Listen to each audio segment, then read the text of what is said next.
everyone. We're going to take a look at the work of Henry Lindlahr.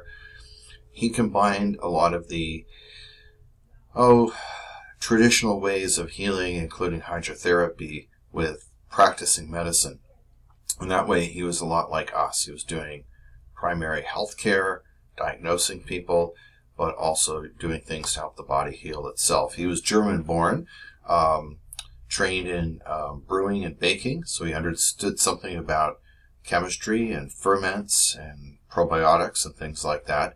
But what he was initially was a businessman, and he made a ton of money, apparently, speculating on railroad land. So railroads were building up all over the country, and he was a person who would guess where they might build next, buy the land, sell it back to them for a profit. A lot like people in the early 1990s went to auctions and bought domain names like Walmart.com and sold it back to different companies later on, as an example. So he was a type of person we might see now, very hardworking, 2 or 3 jobs at a time, wanted to get ahead. And his hard-driving lifestyle nearly killed him. He had type 2 diabetes in his 30s. So he was at a point of absolute despair, and he goes back to Europe after spending a lot of money to no avail, going around and seeing different expensive doctors in the United States. And he sees Father Knipe, who takes a look at him and basically says, Lindlahr, you're a complete mess.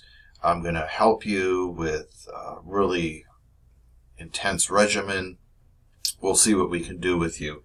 But really put him on a plant-based diet and did lots of hydro with him, and he loses a substantial amount of weight, and his blood sugar normalizes.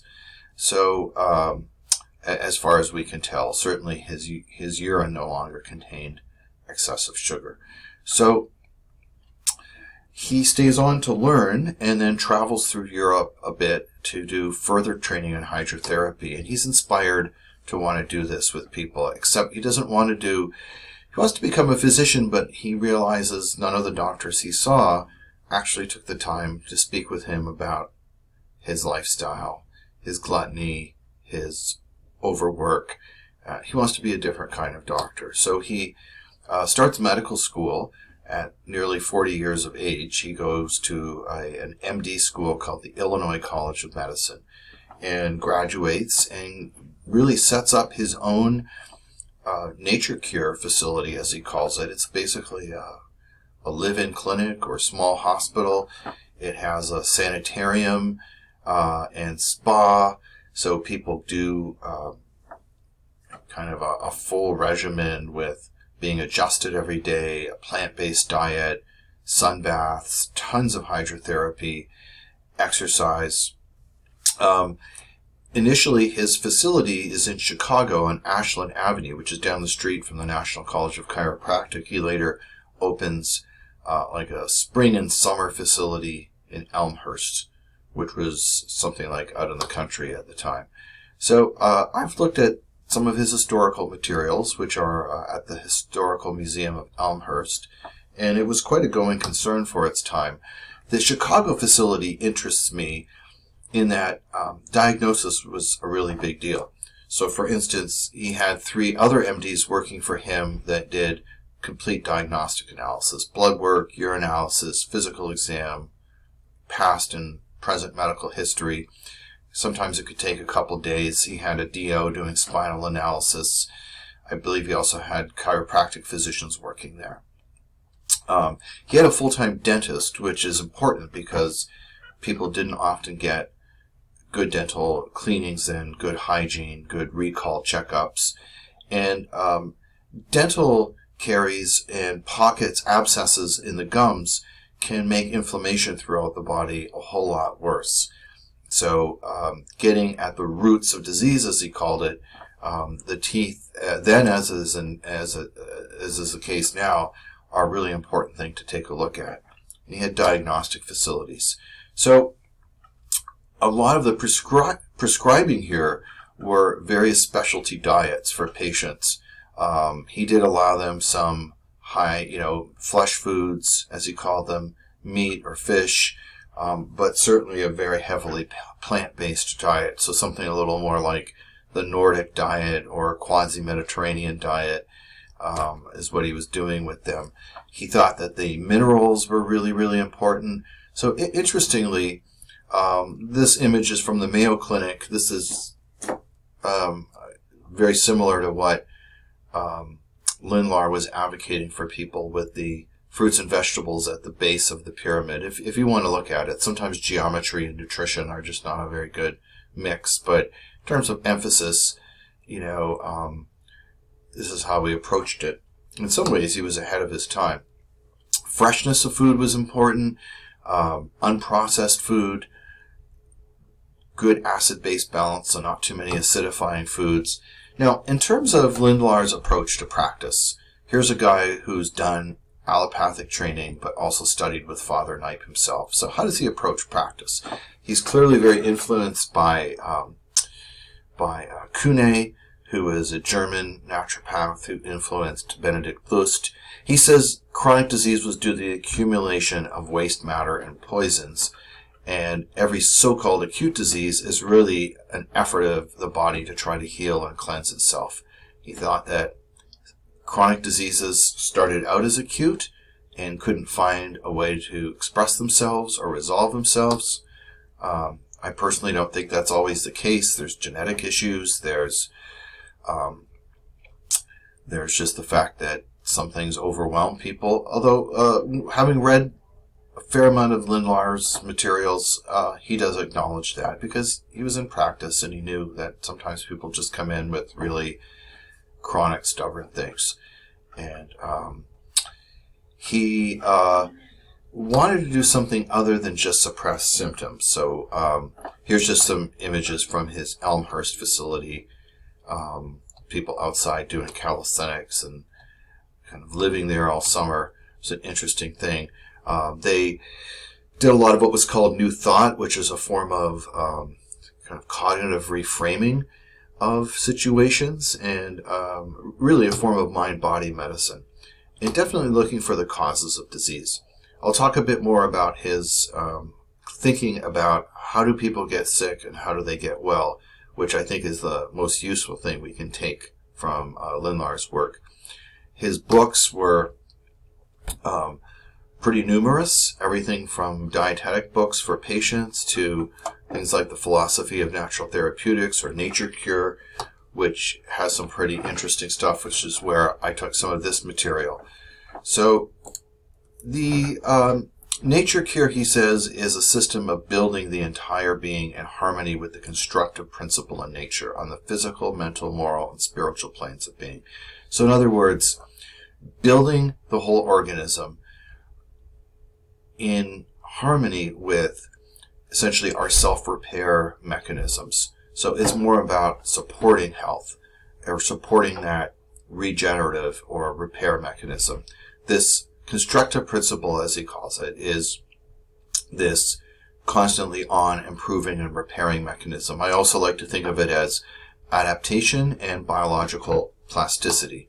Now, what's disease? He says it's an abnormal or inharmonious vibration of the elements and forces composing the human entity that goes along with this destructive principle. So what he's describing here is our various bioregulatory systems, hormonal, immune, cellular, genetic controls. Are they all working together in sync, or have they become confused? Have they become out of sync? Are they no longer talking to each other?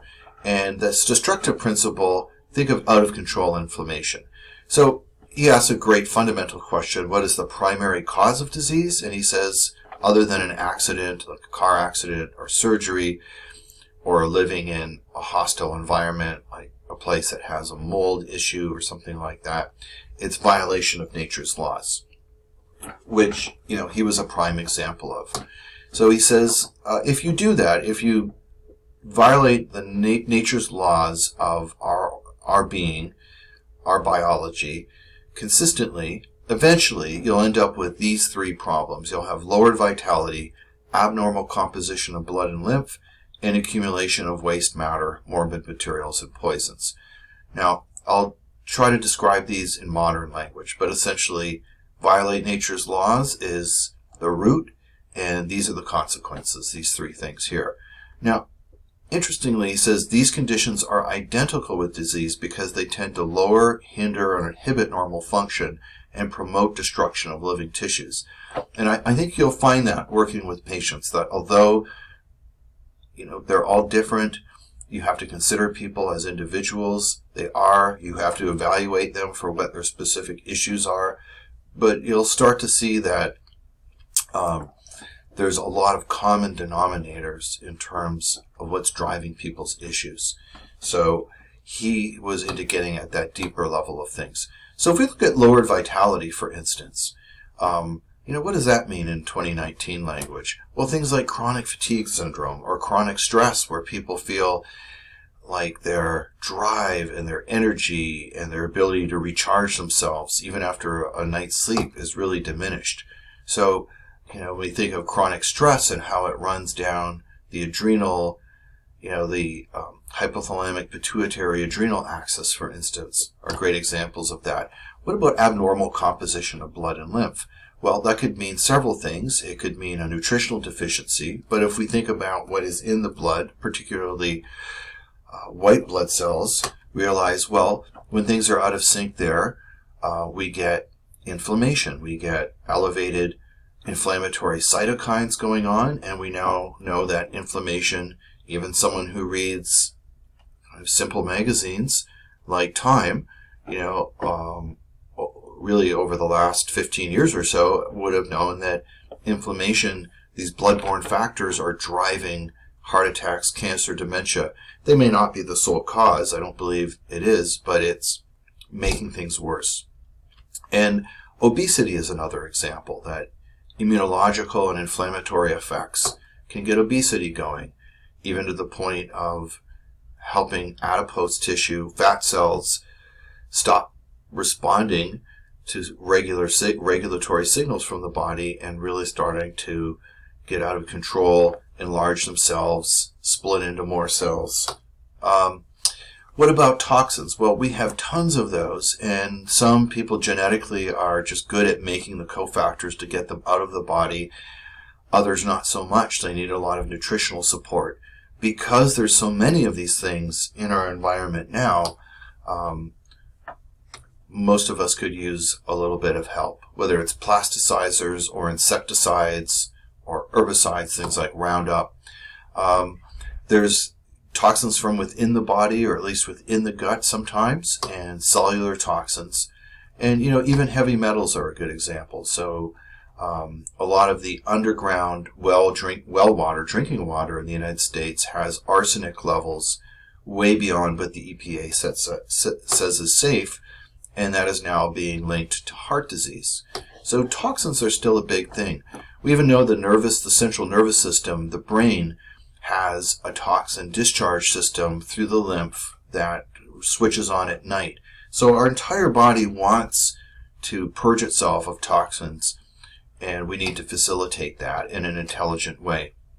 There's some nice article about osteopathic manipulation, long axis techniques to help that lymphatic drainage. If you're interested in this book by Dr. Joseph Pizzorno, founder of Bastyr University, and is great, The Toxin Solution, if you want to know more about that. So we see lots of examples. Now, you can read on in the slides a little bit. The couple last things I want to say about this. One is Lindlahr says acute diseases are effort to get toxins out of the body, and we shouldn't suppress it.